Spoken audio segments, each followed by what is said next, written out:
Hello, we're back with the hiding place, Corrie ten Boom, and we're going to jump around a little bit today. I'm going to talk about Corrie's father real quick. People would bring all kinds of things. There was a constant procession through this little back room. This is the back room to the shop.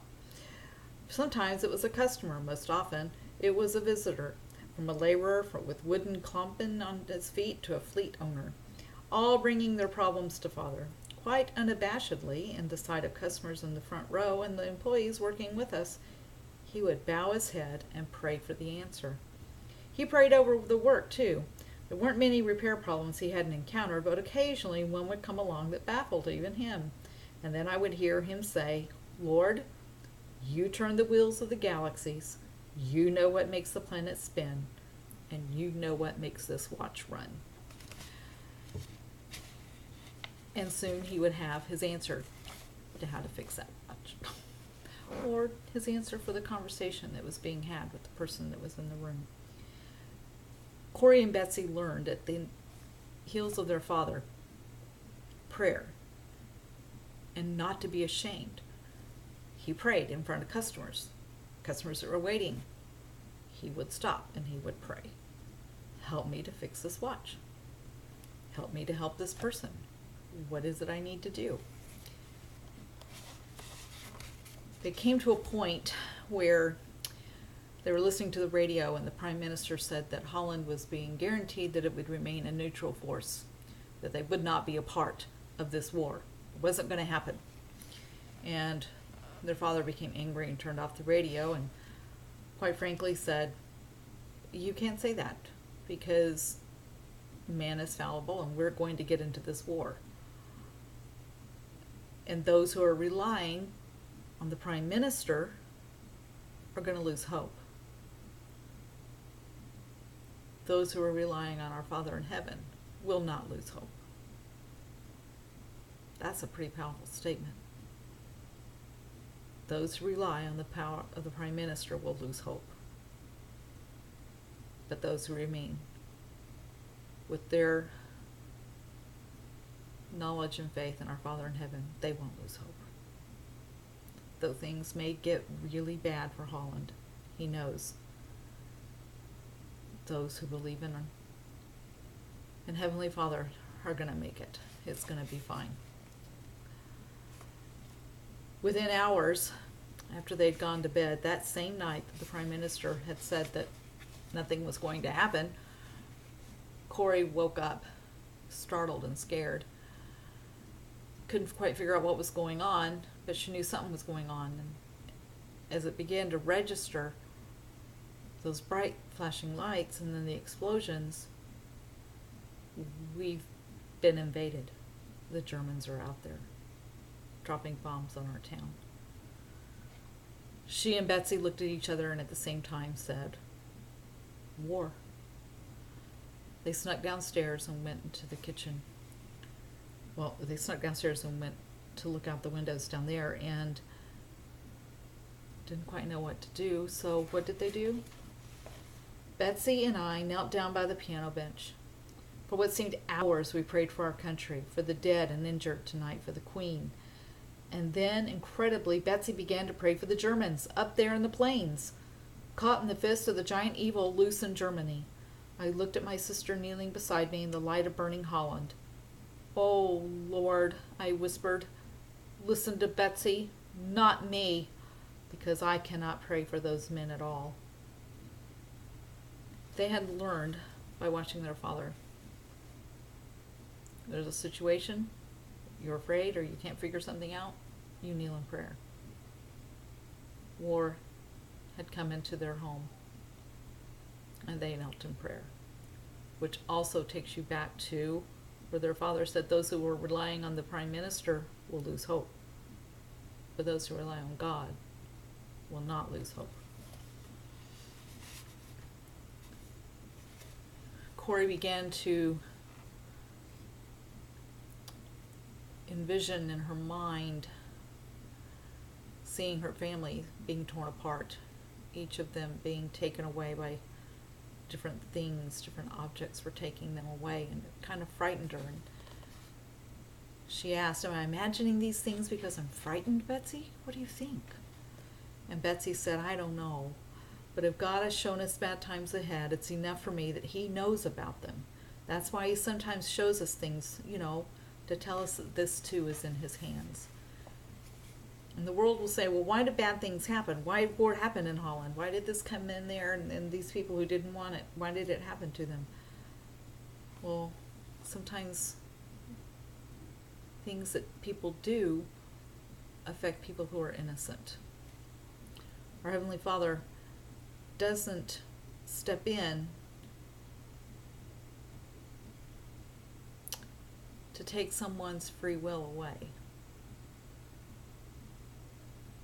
Where He steps in is to help those who have been affected by that person's actions, whether it be through faith, whether it be through miraculous healings. Even if we go back to September 11th and the World Trade Centers, so many people were late for work that day. Each tower is a FedEx route. Both FedEx trucks, be there by 10 o'clock, whole thing done by 10 o'clock. Both FedEx trucks were held up. Neither driver was in the towers. They should have been, but they weren't. Remarkable things that happened, because it couldn't take away the free will of the person who is creating the havoc. He can intercede on behalf of those who are affected by it. And when they kneel in prayer to Him,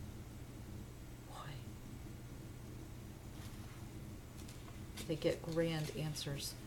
Now, as they progressed, as the war kept going, within 2 years after the invasion, they were using their home very, very heavily to harbor the Jews that were being sought after and to never be seen again.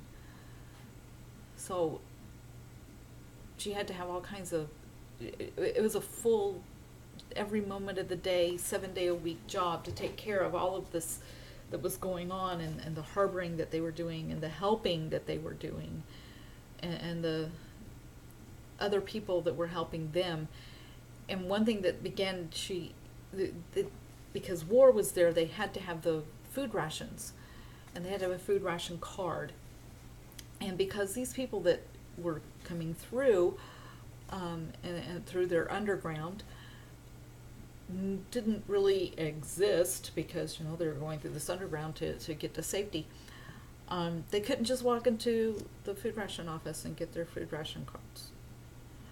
So one of the needs that they had was that they needed to get these food ration cards to people. And Corrie wasn't quite sure how in the world they were going to do this. And she knew right away. Joggling home on the crowded train, I turned Wilhelm's words over and over in my mind. Your own sources. That sounded so professional. How was I going to find a source of stolen ration cards? Who in the world did I know? And at that moment, a name appeared in my mind. Fred. Fred was now working for the food ration office. Wow. That's kind of nervy to go right up to the food ration office to get the stolen cards. And as she tried to start a conversation with Fred, he literally said, "Now, Corrie, what is it you really came to see me about?" And then she said, "Lord," I prayed silently, "if it is not safe to confide in Fred, stop this conversation now before it is too late." Prayer at an instant moment where she knew that she needed it right away. Prayer and faith. The conversation continued, and prayer got her through a lot of things. Prayer that she learned watching her father pray over watches and for people. prayer that she used in extreme circumstances that got her through and helped her. Faith, prayer, and faith. That's our hiding place. That's how we hide from the world. Have you found your hiding place? Have you found your time to say prayer? Have you found your faith to say prayer? Hiding place, Corrie ten Boom. If you haven't started reading it with us, there's still time.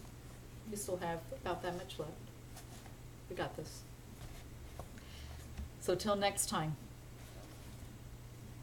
prayer. Always have a prayer. Always have a prayer on your heart at all times.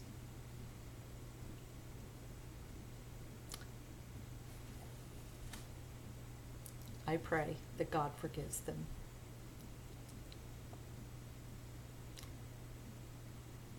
Corrie ten Boom stood naked with her older sister Betsie, watching a concentration camp matron beating a prisoner. A prayer on your heart at all times. That's your courage for the day.